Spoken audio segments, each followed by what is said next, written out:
Good morning, good afternoon, everyone. My name is John Carroll. I am the CEO and founder of the Service Council, and I'm thrilled to welcome you all to today's webinar on a very critical and important topic, shaping how businesses adopt and scale artificial intelligence.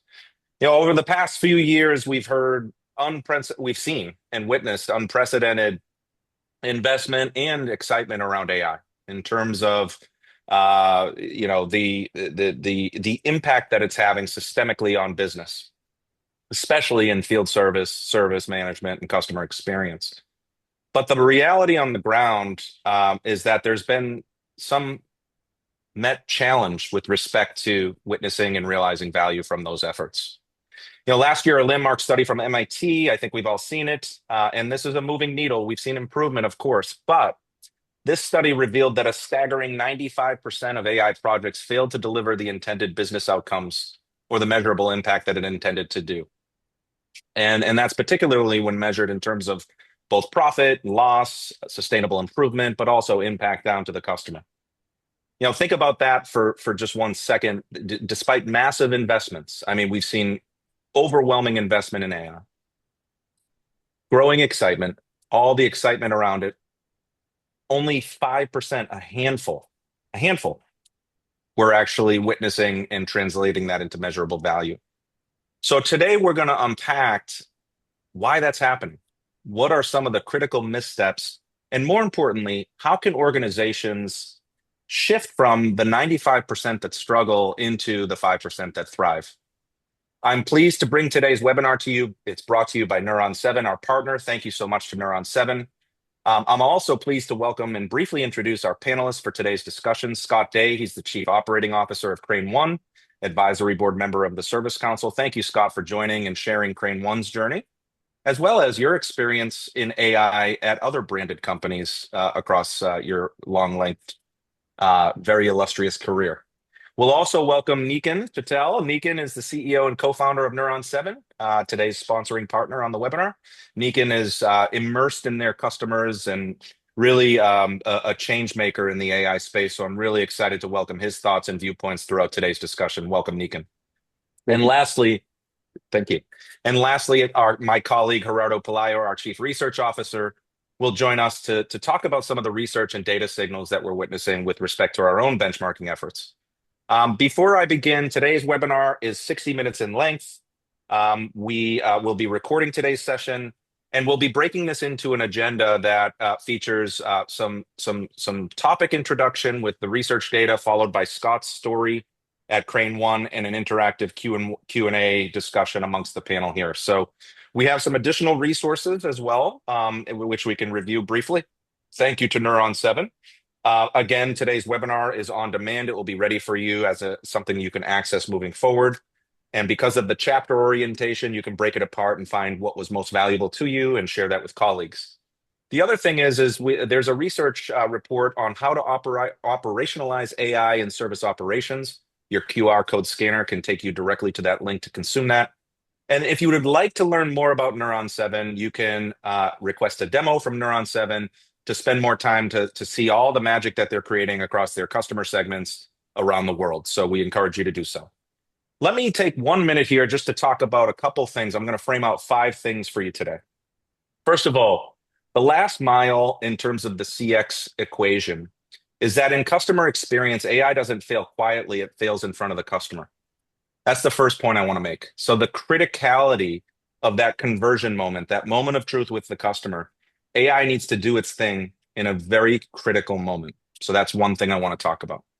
The second thing is that if you think about service, there's fragmented customer and asset data. CX and field service live at the intersection of silos and disparate technologies and disparate databases, from CRM to field service management to service lifecycle management, IoT and asset telemetry, machine intelligence, knowledge bases, workforce scheduling tools. There's a lot of different systems that make up this crazy equation of service delivery. And AI is, in some instances, stumbling here because of inconsistent customer histories, incomplete asset context, and no single view of what's happening right now. So that 360-degree view of data and intelligence that empowers that service experience in that moment of truth is rearing its ugly head again in terms of an opportunity. The third thing I want to talk about is this concept of trust gaps between AI and the frontline workers. We've seen an evolving relationship between AI and the frontline, right? Whether it's inside the four walls or outside the four walls in a field technician environment, AI adoption failure is technology failure. And so if your technicians don't trust the system, your customers, they simply won't feel the benefits, nor will your internal customer, your workforce. The fourth topic is automation without empathy. We have published a book called Service is Humanity, my colleague Bob Feiner and I.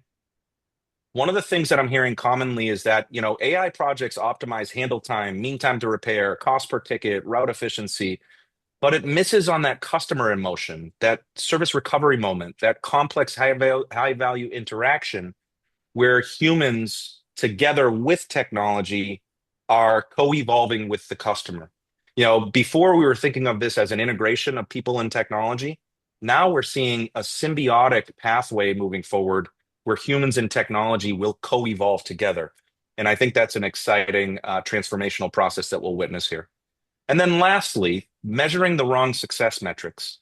CX and customer service and field service AI works on paper and sometimes fails in reality because of the disconnection of success, right? If you think about, and maybe in some instances, too ambitious of success outcomes and expectations, right? So AI programs report on model accuracy, automation rates, cost savings, all the good things related.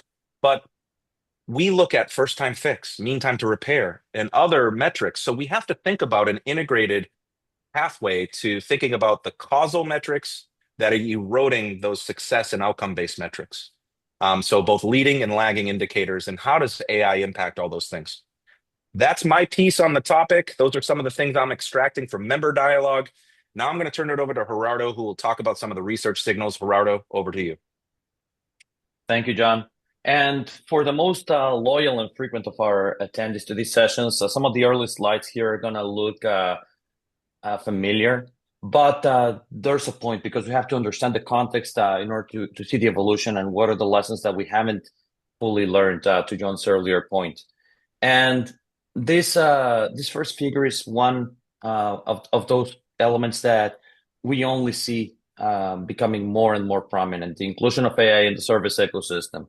As we had our different service journey days throughout 2025, this kept coming back. How do I leverage the things that can be done in order to actually make a difference? And that making a difference is really hitting on three key experiences, which I'm very happy to see that it's the customer experience. Most of us are going to be familiar with that.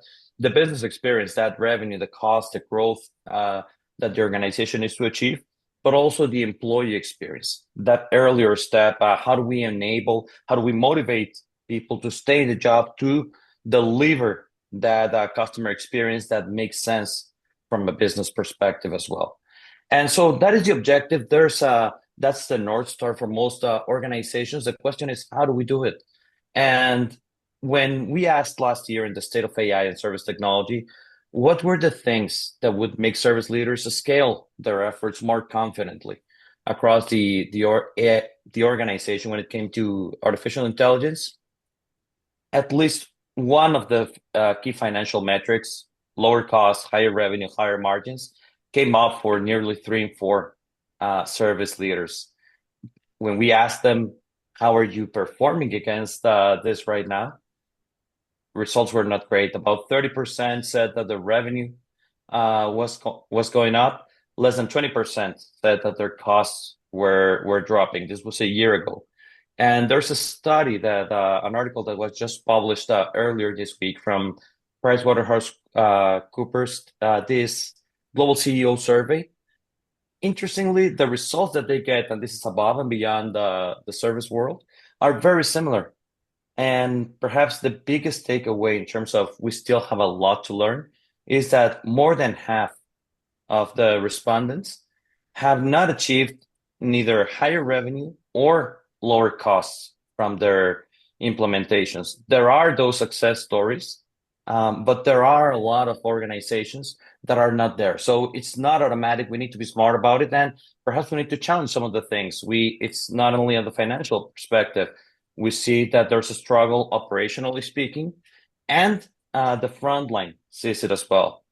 Generally optimistic about what AI can do. They see it on their private, personal lives, and half of them said it's probably going to help me, but it's not doing so yet. And when it comes to how engaged, how involved are they within the roadmap of the organization, also have say that they don't have clarity on how their company is planning to incorporate AI. And as you might expect, a lot of overlap between these two particular groups. So how do we do better? Is it really needed? It is. We sometimes ask how many people are interested and see value in this. And those numbers are not bad. 28%, this is from the Voice of Field Service Engineer research that we conducted at the end of last year. And over 1 in 5 technicians for different use cases say that they don't have it, but it would be really valuable. The problem is that there's about a third in each of these use cases that they might not be against, but they're not excited about it. They don't see that gap in terms of the capabilities and how AI could really transform it rather than becoming a disruptor that doesn't add that much value. And this is something that we need to address early on and proactively, understanding what the use cases are, what the motivations, incentives, the deterrents are about the frontline, so that we can get into that better position. And that takes me to today's topic, because creating a roadmap and thinking about a framework, that's proactive and necessary stuff. But we don't know what we don't know. And I really like this quote from Mark Twain, that it's not what you don't know that gets you into trouble. It's what you know for sure, but just ain't so.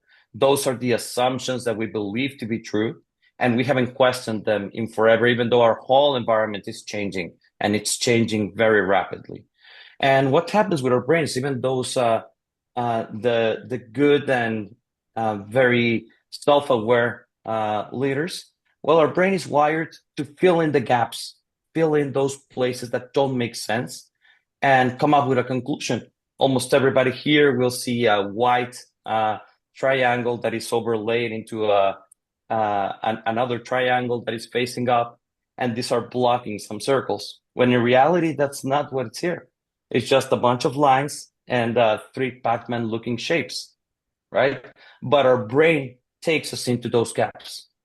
How often is that happening when we're putting together the roadmaps for AI, the resources and capabilities and the things that we need to think about? We can review them with our teams, but if we're not searching for something, we might unconsciously assume that the gaps, the spaces in between those silos that John was talking about are actually covered, when in fact they're not. And the last thing I'll bring up within that is understanding that it's not so much a question about if AI will become part of the different tasks across the service space. It's how quickly and why.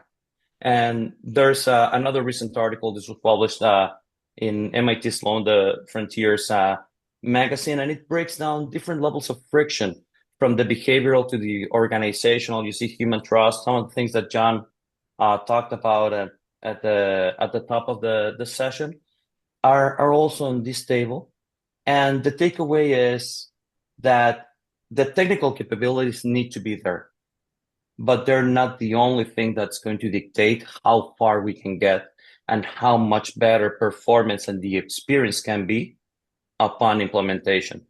So for those things that we haven't thought about, in order to learn from others and the pitfalls that they already came across or thought about, I'll pass it over to Scott Day to learn a little bit more about you, Scott, Crane One, and so the underlying context, and really getting deep into that experience as you've gone through different AI implementations. So thank you for being here, and I'll pass it over to you. Sounds good. Thanks, Gerardo. So we wanted to start at just I've had the pleasure of doing this twice, and so going to just compare the story of two companies, if you would, Gerardo, is I was SVP of service for North America for TK Elevator, a high tech elevator company, second largest OEM globally. As I said, 2,500 union technicians, so there's a good educational background to the technicians, a highly skilled technical services group in their headquarters, and then out in the field. And services OEM, all the OEM brands, so about 225,000 assets there. When we started, the technical resources are something that you really need to assess, and we'll probably talk about it a little bit later. But there were now ServiceNow databases for service tickets, and I refer to that as the experience base. There was 5 years of IoT data that the Max IoT program had been launched with 80,000 elevators connected, and then OEM manuals that TKE had written themselves. That's where we started before we went on to the other OEMs. So some of the implementation challenges there, I look at that and say, well, this is why I wanted to tell the story of two companies. Is we picked the TKE OEM models first, so crawl, walk, run. We rolled it out to the tech services group. So every time that they took a call, they looked at Neuron7 and said, okay, ask the question that the technician's asking me and see is they're getting better. So we watched, and the accuracy improved dramatically, and it always seemed to be like about a 6-week cycle that improved. And then so we went to the external field engineers across the country, and that's the 25 groups. And so they started asking different questions, and the accuracy dropped. And within about a 6-week cycle, the accuracy came right back up again.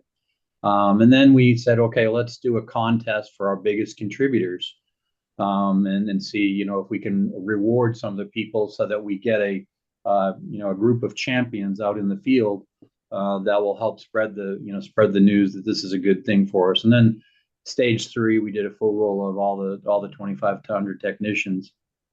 And correct me if I'm wrong, Niken, but I think TKE now is they're rolling out in Germany, but they've already rolled out in France and Spain as well. So it became very global with the company. Yes. Yeah. So now I come to Crane One, where I am today. And Crane One Services, we're about a top 10 overhead crane manufacturer and services company in the U.S. Inspection services is the core business, right? So it's a little bit different in the technicians, and we'll talk about the difference in technicians in a little bit. We had to actually, so we go from a union environment where there's a 4-year formal apprenticeship program for all of the union technicians to we had to build. I spent my first year here building the Cranecraft apprenticeship program. So we had a different educational base. About 250 techs in the U.S. The industry turnover rate, which is drastically different, and Niken and I were talking about this earlier. It's about a 12% turnover rate in the elevator industry, but a 25% is the industry turnover rate here in technicians. So you really have to take a different approach to how you attack the technicians and what they will and won't do. At Crane One, we service all OEM brands. We have 185,000 assets that we service, and that's we're from a brand new crane, 1-year-old to 80-year-old technologies that we're servicing. The technical resources are much different. What we have here at Crane One, service ticket database is really unusable because primarily it's an inspection business and not so much troubleshooting that deep. So the technicians use AI for a different reason. We have a treasure trove of manuals, and we'll talk about manuals too. That you got to make sure that when you're ingesting manuals that you're not creating noise in your AI environment, right? But so the 4,000 plus OEM manuals, and that's kind of it. We didn't have any IoT data. There's only one company in the crane industry that's really doing anything with IoT. So relying heavily on a very slim knowledge or experience base, so tickets, and a very heavy knowledge base with the manuals. So our challenges are, with only a knowledge base, we started with intelligent search and said, what can we glean off of this? And we'll talk about getting started, I think, in a minute, but is starting with that and saying, is this viable? Is this viable in this industry, right? Because it was very viable at TKE and continues to escalate. So there's a varying talent group. We have anything from an apprenticeship coming in. The average technician is 2 to 3 years in the crane industry, so it evolves very quickly. So people are looking for more of the how to do something, how to repair something, not necessarily how to troubleshoot something. So it's a different challenge. And then one of the challenges is also, getting answers from ChatGPT that we really, in the crane industry, really need to worry about. We need to worry about safety because hallucinations can, there's cases where we say, well, take this brake apart on this, DMAG hoist, and ChatGPT says, okay, go, do this, take the cover off the brake. Well, what about taking the load off the crane before we take the brake apart, right? Things like that. So we really have to worry about safety and hallucinations, and you don't get that from OpenAI that you would from a deep domain AI. So different challenges that are presented right there in the workforce, right? Because it's OpenAI, anybody can use it. Yeah, perfect. That's a great introduction, Scott. Thank you for that, and you teed it up perfectly, because this timing question, to me, is critical. The investments we've talked about are not trivial, not just in terms of the direct financial investment, but the amount of effort that goes into it, the risk of going in there too early or too late. I see one of the comments in the chat from Dave Voller. Thank you for engaging. Going through a similar experience to what you just described with scalability in mind, and he ends up with, you have to do it right now or make it harder later. So Scott, I'll start directing the first question to you, and that's how do you look inside your organization and assess when you're ready to get started? What's the criteria? What are the things that are core and must-haves in order to have a chance at succeeding from an AI implementation? Yeah, I think you need to look at your data sources. Are they reliable sources? I mentioned earlier, ingesting multiple versions of the same OEM manual, thinking, oh, more manuals is better. It can create a problem, can create some noise. But so understanding what data sources you have and how are they going to work, and then with Niken, we've done, I guess we'd call it an AI forward approach to a POC, right? Is do a POC, do a small POC. We took at TKE, we took one elevator model, one manual for that elevator model, and we started with that and say, okay, what kind of questions we ask, what kind of responses are we getting, how quickly does it learn, that type of thing. So start small, and know what your data, if your data is going to be there. But I think the POC, a small POC, is really critical, because I did a POC, as being a global company. We did a POC. We did what the Germans refer to as a bake-off, right, or some others refer to as a bake-off. So we did a bake-off. The other POC proved that if that were my only choice, we wouldn't have moved forward, right? But we did a POC with two. We did the bake-off, and Niken's POC proved to, okay, let's go, let's move forward. We have the valid data sources and that thing, so let's go forward. Yeah, that opportunity to benchmark, that's one of the elements that I think is not often talked about doing a POC that you cannot do by starting big. And since you brought up Niken's name, I'll bring him into the conversation as well. Niken, do you agree? Does it depend on the situation? This answer on starting small versus not. What are your thoughts on that?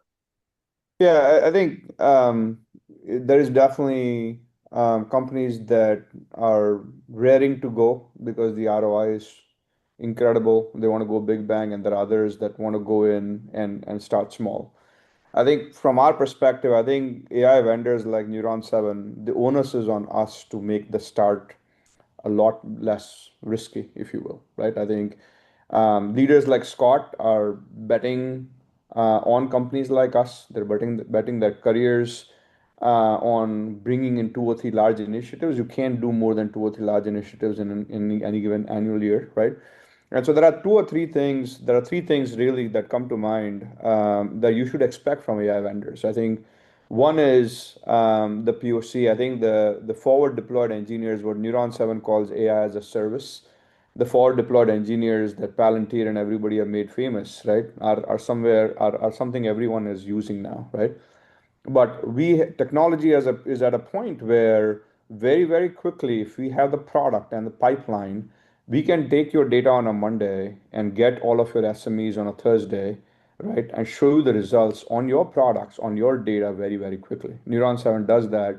We call it a workshop and a POC. And we want to give you a test drive. We don't want you to just jump out there in the dark from a plane here and just say, trust us. We want to give you a test drive and say, take your top two products. Here's what the results are. And that is confidence building, trust building. The start is very, very important, like super important, right? And we want to start with we want to get not just the leader and the executive trust, but also the SMEs that are the experts in this industry, experts on your products, to say, this is a test drive of what your future looks like. So the POC incredibly important. Second, the data readiness, put that on the vendor, right? Don't go and just fix anything and everything. I don't need you to go into your CRM and start fixing blanks on statuses and stuff for that. There is an AI readiness based on the use case that you are taking on, right? So Neuron 7 is a deep domain AI that brings in certain value, and we are very focused on what we do. We should be advising our customers and saying this is what AI readiness means. To Scott's earlier point, very important one, if I'm learning from manuals and if I'm learning from IoT data, if I'm learning from your people, if I'm learning from your case history and stuff like that, the onus is on us to basically ensure that customers have the right AI readiness of their data. If you have 17 versions of the same manual, right? You've never deleted your manuals, you're too afraid to do that. Now you're increasing the noise, and of course, it's going to mess with your accuracy in terms of when AI goes in and looks at 17 versions of the same manual on the same product for the past 10 years, right? That is AI readiness. Like, don't make it difficult for the AI to go give you accuracy, because now you're going to take a month more, right, on a very expensive project to go take that noise out of your data. So I think the data piece is the second piece, POC, and put the onus on the AI vendor is the first piece. And the third one is you want to get started with a very firm ROI, right? We work with Scott, is a fantastic leader. He knows his numbers, he knows his business. We've been very fortunate. I actually insist that we don't go start a project without the hard conservative ROI numbers. And that is also kind of trust building, right? We have ROI templates that we help our customers. We don't want to sign up for crazy ROI numbers. We want credibility to the process and at the end. And I think we owe it as AI vendors to ensure that the sins of the past of enterprise software don't get repeated with lofty ROIs. And so I think getting started, put more onus on the AI vendor to help you with your data, to help you and give a test drive and get a firm ROI in place. Yeah, thank you. And there's one thing that you mentioned that that I just want to emphasize. When you talked about data readiness, the frustration I sometimes get when I ask the question is, data does not need to be perfect, but you need to trust your data, and it needs to be reliable enough. And there's always a question of, well, how do I define the floor and then learn whether I'm below that or I'm in a position to get started. And for that reason, I like the approach that you mentioned, where it's you don't need to figure it out all by yourself. And that's one of the places where partnerships and the distribution of risk and the better utilization of the expertise across the organization involved actually can play a big role in getting over that fuzzy question that we often hear. Yeah, Gerardo, go there's a ahead, Niken, balance. please. There's a balance between everybody nods their head when you say your data needs to be good, right? Yeah. Everybody nods their head when when you say that data is not perfect. Every organization is on that spectrum. I think I've changed the conversation to say, for what I'm doing purposely, purpose built, what is the AI readiness of the data that I need for this particular project? Mr. Vendor, you tell us, right? And then we can get started with imperfect data. Niken, I just want to come behind that and just talk about change management because it's both an art and a science, and it is so critical to the realization of value through AI. And there are some tried and true approaches that work really well with respect to change management. And that is the presence of leadership at both the demolition and the rebuild. It's involving your frontline. It's communication. It's setting realistic expectations. There are frameworks. There's a lot of case studies that we've featured on our platform that talk about successful change management. The art part of it is the human side of it, the organizational preparedness. The science side is the data preparedness, the governance, the risks, the security, right? So that's a real critical part of it. And then this other point, and I love the comments here and the reaction from our listening audience, now participating audience. Ewan, I think I'm pronouncing your name correctly. It talks about the challenges to identify what the ROI will be, and it can be quite fuzzy to define properly. So setting those expectations appropriately. And I'm curious, I want to encourage our listening audience to get more involved here today if you'd like to submit questions or continue to chat here. But Scott and Niken, do you have any comments, excuse me, on setting realistic expectations of ROI? Is that something you can comment on for Ewan and our listening audience? Yeah, I can speak to it because Niken's team really has a very, very thorough ROI calculator. It's a starting point. He said you can use mine, you can use your own, whatever. But it's very, very thorough. And then you have to get stakeholders that are going to own this. It's not just me as the leader, but as stakeholders that are going to own this in regions and those type of things engaged and say what's the right number? How much repeat callbacks can I save? How much money am I going to save in parts? For instance, there's a block of questions there about how much money could I save in parts? Well, I don't want to save money in parts in the crane business because it's all billable, right? So I don't need to work with that. So I think it's a really good comprehensive ROI calculator that makes you think of a lot of different things that you normally wouldn't. And then I take it and then I cut it in half because the ROI on an AI is just so impressive that I cut it in half. And Niken's laughing, but I did. I'm like, I can't put this in front of my CFO. There's no way. So you have to be very realistic, but you also have to engage the people that are going to be responsible for that change management, for the implementation, and get their buy-in up front, right? Yeah, yeah, absolutely. And Scott, if I could double click on that, who was involved in the creation of that story inside the organization? Was it regional operational leads, all the way down to frontline? Was it more leadership? Could you talk maybe a little bit more about that? Both. I mean, Yeah. both at TKE and Crane One, both were involved, right? So we had, in here, I'll just speak to Crane One. I have a VP of Operational Excellence, who's rolling out leader standard work and a lot of very good things. Was kind of leading it. I had technical people from, I would say, in the Crane One environment, and it's pretty typical. I think that about 6% is our top lead technician, 6% of the total population. So we engage that 6%. Say, what's realistic? You see this every day. You're out fixing cranes every day. What's realistic? And then operational leaders from different regions, north and south regions here, and just what's realistic there, right? They all agreed, and we don't want to save money on parts, so don't put that in there. Back to you, Gerardo, to keep us on track here with our planned discussion. Yeah, good. And Ewan, we're thinking around the same lines. You can see that was one of the follow-up questions that we had. And one last follow-up on that, Scott, because I'm interested. We talked about what do you do? Are there any lessons that you learned along the process where maybe the confidence in the ROI was getting lost, things that you would do differently, or were you wasted a lot of time?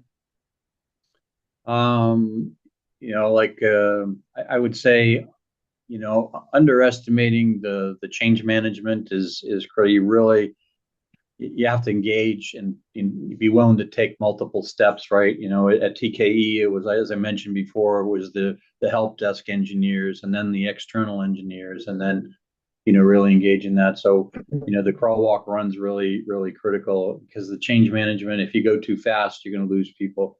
So I think that's something that I would say we didn't do as good a job at Crane One, and we've had to come back on some of those things on the change management piece, and then understanding what's going to drive them, what's going to make the technicians want to use this, right? And then so for elevators, it's fix it right the first time. In Crane One, for fixing, it's not as critical to me, because most of the time I'm doing inspection and repairs.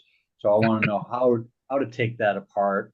And I want to be able to find the parts, be able to buy the parts, right? I want the right part number. So very different, very different needs. So understanding what the needs are, because I came into Crane One thinking, okay, everybody wants to know how to fix a crane. No, not everybody does. Everybody wants to know how to repair a crane, and they want to know how to find the right parts. Much different. Scott, I love your very sophisticated cutting the ROI in half message, and tongue in cheek. You're correct in thinking that it's going to be less than what you project, because we test AI in environments that are controlled and oftentimes ideal conditions, and then you start to apply those values across the organization, and that's ideal scenario versus maybe other scenarios. So I think 50%, whatever the number is, you do need to think about it in terms of realistic expectations as you start to apply the value gained from that ideal condition across the broader organization. So I think that's a great point that you make there. Mm-hmm. Yeah, when you get the groups together. I don't like that point, because that reduces the amount of money that AI vendors like us can charge here, Scott. But I think in all seriousness, I think ROI is non-negotiable. It's not. It's a non-starter. You absolutely have to have it. We don't even give out our final contracts without an ROI that we. I think if I basically can correlate 2 points real quick, I think the POC process, the whole workshop with your SMEs should be a baseline that drives the ROI. Like, here, I give you a test drive. If I now multiply this experience across the globe, across all of your products, across all of your cases and work orders, what is it going to look like? Let's come up with this together. Here's a template that is blessed by hundreds of companies, and we literally have a template that has gone through hundreds of companies to come to where we are after 6 years. Tell me what this template needs to be modified for your particular environment, right? But I think one quick thing that at least I would love for the audience and everybody here to think about is, not every single AI use case is created equal, right? There is a $5 million ROI use case, and then there is a 50K ROI use case, right? If I'm doing something that is just generative summarization, helping with the productivity, that's a 50K use case, right? And if something that is deep domain, it is actually decision making that is going to hit every single one of your cases and work orders like a Neuron7, we literally do have between 5 and 25 million in ROI that we have on a yearly basis. And that's big numbers, that's big stakes, and that's something that you should put in place.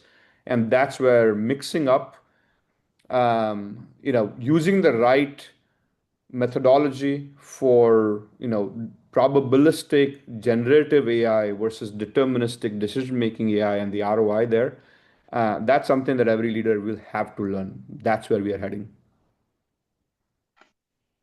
Yeah, thank you for complimenting that, Niken. And one of the things there, and I want to double click on the change management element, is this concept of culture, and leveraging Scott's experience of having done it twice in very different organizations. So again, I'll start with you, Scott. What elements of the culture in each of these places influenced the level of adoption, the performance that you were getting from it, and what are perhaps some of the highlights as you overcome or adapted to these cultural elements? I would say that you need to understand the professionalism and the drive and the generational makeup of your organization, right? So because you'll have people that will be technicians that will be, I've been doing this for 40 years and I don't need this computer to tell me what to do. You'll have younger people that are, especially in the crane industry where we don't have a union, apprenticeship program. We had to create our own. Is that they're yearning more for AI. They want to know, they want to learn more that way. So, understanding what that is, and really having leadership there. As I mentioned, our VP of OpEx here at Crane One, he led this program, and so we weekly stand-ups and understanding how they're going to use it, but having that 6% of the people engaged up front and truly understanding what that culture is going to be like, because they're going to tell you how they're going to use it, or if they're going to use it, right? You can go to the other extreme with the culture as well. And there's a good friend that I've worked with here, learned from actually during this process is you can go, we'd say carrot and stick, right? So I can say, well, I can use the stick because I can say, hey, look, if I look at your repeat callbacks or your first time fix rate and it's very low and you're not using Neuron7 or you're not using it, then I can use a stick, right? I can say you either you get on track here and you use the tools, or you get out, right? In the crane industry, I can't really do that, because in the crane industry, first of all, it's a non-union environment, and we could get technicians with a 25% turnover rate that'll leave for $2 an hour. So the stick doesn't work so much. So you really have to understand what the culture is. Am I going to use the carrot or the stick? What can I use to drive that AI change, right? So, and I think the leadership engagement is really, really critical in this. You really have to be there. I would sit on as many, at least every other week with we have weekly stand-ups every other week with Perry and going through this and understanding and asking questions about what are we seeing, how will we use this, right? Yeah, no, that makes a lot of sense, and I mean, we believe this as well. In the last Smarter Services Executive Symposium, we expanded this concept of people, process, data, and technology to actually break down people into philosophy and people, because each one carries a lot of weight within the outcomes that we achieve. And Niken, one area where I would like to get your perspective as you work across different partnerships is not just what have you learned from the different cultural elements and how to adapt to that, but also as we go back to change management, specifically around AI. Change management is anything but new, right? As a challenge or a discipline. Are there any elements of change management that are significantly different under AI and we should be aware of? Yeah, I think this is an incredibly important topic, and it's at the heart of how we're going to work as an industry, right? I think Gerardo, the main thing I think is the spectrum of education on AI is so vast, right? Like how educated one person is to the next. Like everybody's reading, everybody wants to know how to get better. They know this is coming, right? But still the spectrum, but the expectations of from AI are changing so fast that I've never seen that in my 25 years in the enterprise software space, right? The expectations from AI are completely changing because I think you mentioned it earlier. On the B2 side, B2C side, in my personal life, I'm using AI, and then I come with that same expectation when I come to work, right? We have gone from what is like brittle AI or just simple AI to Gen AI. We now have reasoning that is coming, there is agentic that is coming. And so as soon as I'm exposed to that, my expectation from an AI product and the accuracy of that product, how it should behave, is completely different. I'm no longer okay with just like Google like answers on links. I want ChatGPT like explanations, right? But then, what very interestingly, what we have realized is as we go into global deployments, right, the expectations of countries and a set of users between even in the same company, in one segment of the company, they want super accuracy, no hallucinations. In the other segment of the company, they basically are okay with a little bit of hallucinations, but they want context and they want ChatGPT like answers, right? And how do you maintain that spectrum of expectations that is ever changing? The education spectrum is changing within the same company, right? Both the leader who's deploying AI and the vendor like us, we're tied at the hip. We need to make this successful with this spectrum of education, with this spectrum of education and expectation of AI. And I think that's the biggest challenge, right? If you I don't know if you guys heard from this morning, and Mark Benioff in Davos has brought up something very significant that is like taking the world by storm, right? He basically says, hey, AI models right now are acting like, guided suicide models for certain teenagers because of the 60-minute program that came out, right? You said like, hey, social media is like cigarettes 6 years ago, and here is our AI moment where we need to be very, very careful. All of these things hallucinate. All of these things are making, they don't understand the words, and I think we will get very quickly to a point of education where everybody understands I need no hallucinations here. Here is the expectations that I have from this particular use case, and I want everybody falling in line, right? This is incredibly challenging, and it's going to be at the heart of leadership and change management as we go deploy this at scale. Great, Very great, great critical. insights. Very, very So critical too. Mhm. Yeah, no, Yep. thank you, Yep. Scott. Sorry for interrupting you there. I did want to pick the brain from our participating audience, actually. So we have a poll where I want to understand what are the metrics. We've talked about ROI and what are the objectives. Let's see what are the metrics that are resonating the most for the audience. We'll wait a couple of seconds and we'll see the answers and get some quick reactions from the panel.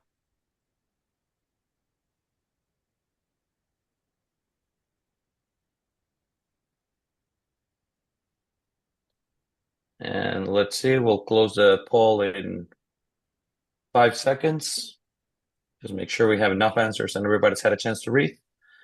And let's see the responses. And okay, so faster resolution, speed, time leading the pack, and then customer experience coming closely behind. I was commenting in the chat that just a quick reaction.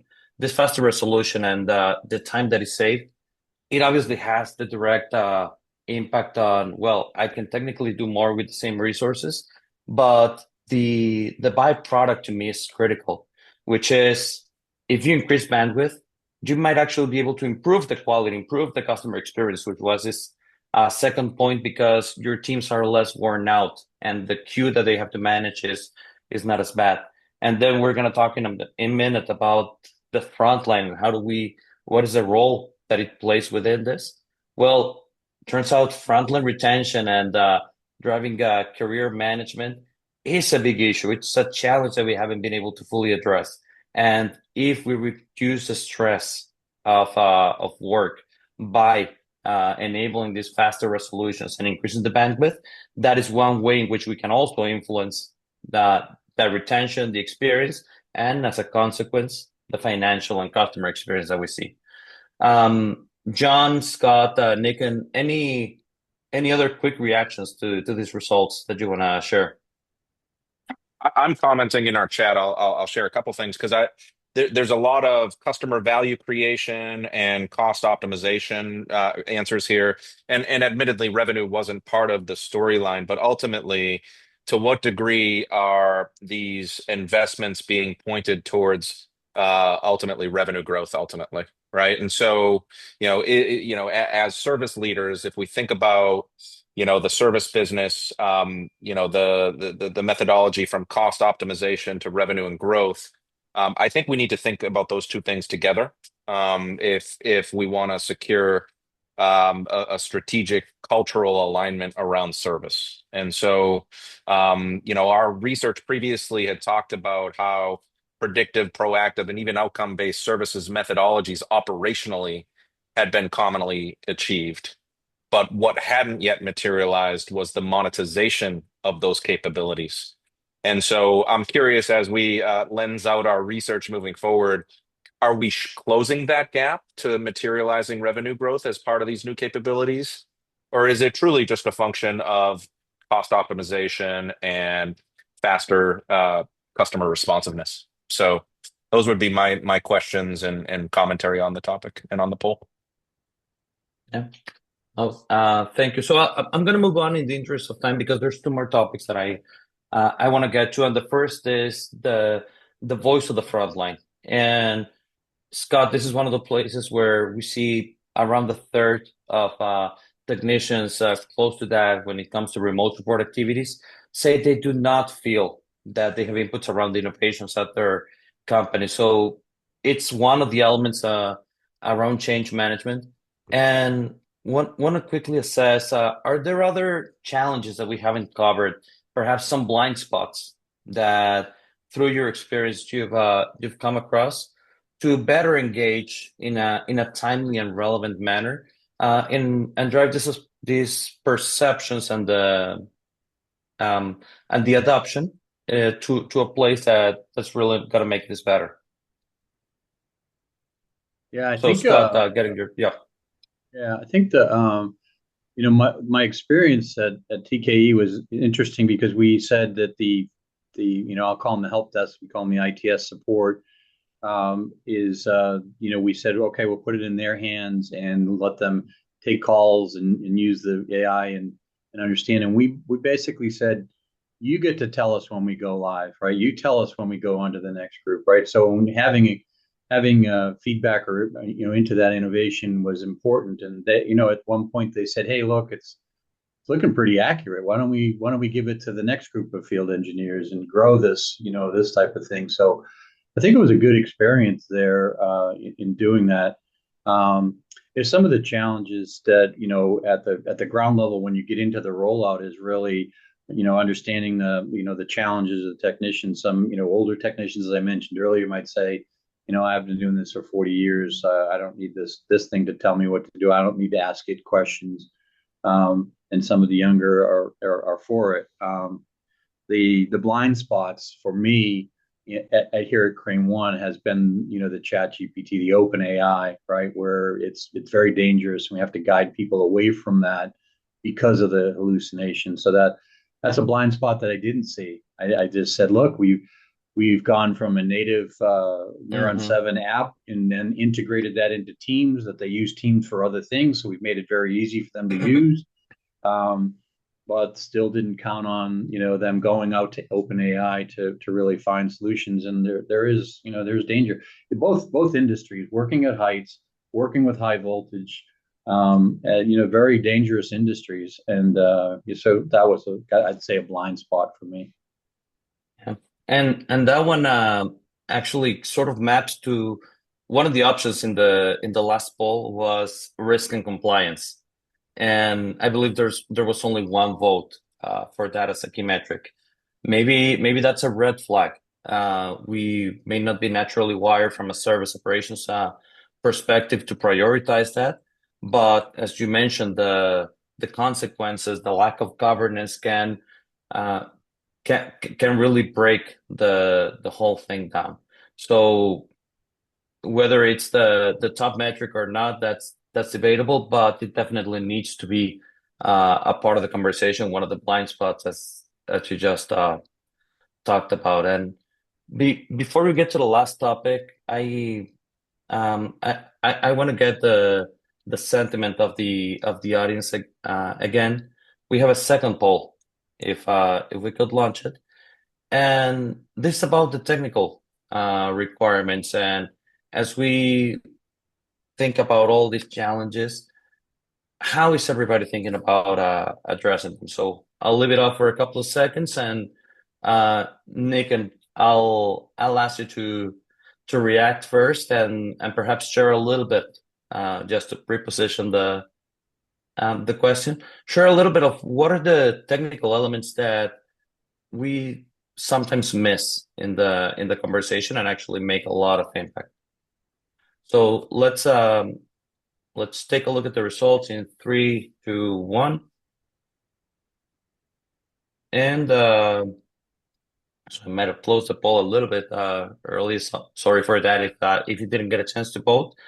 But fairly distributed field, and this is similar to what we saw a year ago. We're launching the State of AI and Service Technology survey in just a couple of weeks, actually, and get updated data on that. But there was a big distribution back then as well. How do we attack this? Do we do it internally? Do we do it through a partnership? What role does the IT organization play within this? So, Nick, and I said I would get your reaction first. What are your first thoughts as you see this? Any surprises? Yeah, I think we see this as, there is going to be a whole probabilistic versus deterministic AI use case and technology that's going to make and break your future on your journey on the AI side, right? So think about it this way. There is no question that every single business process in your company, and including your personal lives, but let's talk enterprises, is going to get infused by AI, right? It's not a question. It is gone. That ship has sailed. It's like, whether I use the internet or not, is that a question? It's not a question, right? It's going to be every single process is going to get infused by AI, supply chain, marketing, sales, vendors, everything, right? Now, the question is the use case I'm looking at, can I get away with what's called probabilistic AI, or do I need deterministic, boring? I cannot mess with this. There cannot be any hallucinations and stuff like that. And believe me, there is a dial that you can turn, right? So AI vendors, when they build products, our job is to take the latest technology out there and build products and pipeline that get you to value quickly. But there are use cases where we can turn the dial completely off and say, I don't want absolute, like I can design my product to be deterministic, decision based, no hallucination on this particular use case, right? And it's there is a sacrifice there that you need to make on certain features on your product, right? Now, as you go through this, the new thing that is coming at us is the whole agentic AI, right? Like what processes in your world can be completely automated that humans don't need to do, don't want to do, make them better, right? And AI is making the entire decisions, using reasoning and getting to actions autonomously, not just recommending stuff to the humans, right? So I think from a technology perspective, you're going to look at the use cases and say probabilistic, deterministic, and say, is this an agentic workflow or not? There is a lot of agent washing going on, right? There is like people are putting agents in front of everything now, and it's driving vendors like us crazy because the noise is off the charts, and we need to now educate. Like we're in the education game with our customers. We're like, here is why do you want an agentic process here? There's no use for it, right? And stuff like that. So I think as we battle with the expectations being very, very different, like you talked about the front line, one of the things is what we have realized in 6 years of doing this is when the SME puts in certain queries and gives a go ahead to the project, when 2,000 people in the field put in queries, they're very, very different from what the SMEs put in, right? And the project goes yellow again at that time. And we need to bring it back up once we realize what's going on. So putting AI in your workflow makes AI better. You should not shy away from that. That's my point of view, right? Let the AI learn constantly in every single workflow, right? Work with vendors who understand the difference between deterministic and probabilistic and agentic versus not, right? And I think that is going to determine on the AI journey who's going to be successful or not. To me, leadership is everything. Like I can smell now from a mile away a leader who's going to be incredibly successful at the AI program because their growth mindset, they're open to education, they have the grit when things go up and down, and leaders who are keeping this at one hand distance and treating it just as one more project, and that there's a stark contrast in the results between the two because now people Mm-hmm. like Scott, we are working with them to educate them, and they're like, okay, I completely get it. I understand the whole agentic piece. I understand the deterministic piece. I'm going to stand in front of my organization and say, sacrifice XYZ because we cannot afford hallucinations. We want deterministic agents on this workflow, right? So I think that's the technical reality, and over a period of time, everybody is going to get there. It's a question of who gets there faster versus not, is who gets into this leadership mode. Perfect. Thank you, Niken, for that and all the input throughout the webinar. Speaking of great leaders, Scott, any last comments that you want to leave the audience with, as we've had a very engaging conversation? No, I mean, just really, I can't emphasize crawl, walk, run, and POC are two really most important to have success. Have a good partner. I saw the poll question about build it yourself, and I said that was proposed, before, and I don't have we need time to value has to be a consideration, right? Time to value has got to be a consideration, right? And so crawl, walk, run, understand your technicians, understand how they're going to use it, and POCs, POC. It's really critical for success. Understand first before you go big. Perfect. Thank you, Scott. John, any final comments from your side? Just a thank you to our panel today, Scott and Niken. What a great resource for our community and our membership.